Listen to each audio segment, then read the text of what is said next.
Welcome to the Slop Farm. Enjoy the video. Hello everyone. In this video I will explain how to use a phone kiosk at Walmart. These convenient stations offer two main services: activating new prepaid phones and plans, and selling your old devices for instant cash. Whether you are looking to get a new service or responsibly recycle an unused phone, understanding these kiosks can save you time. We will cover both processes, ensuring you know exactly what to do for a smooth experience. To activate a new phone or plan, begin by selecting your preferred prepaid carrier, like Straight Talk or Walmart Family Mobile, directly on the kiosk screen. Next, choose a new phone or a SIM card if you are using your own compatible device. The kiosk will then guide you to select a service plan.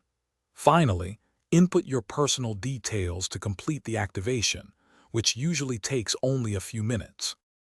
If you are looking to sell an old phone, the Eco ATM kiosk is your solution. First, ensure you factory reset your device and remove all personal accounts.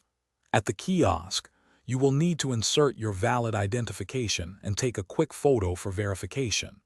The machine then evaluates your phone's condition. After about 10 minutes, it will present you with a cash offer, which you can accept or decline.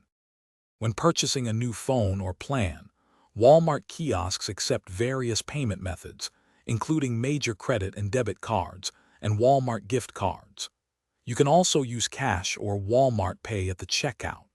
It is important to remember that activating your phone and transferring numbers are typically your responsibility.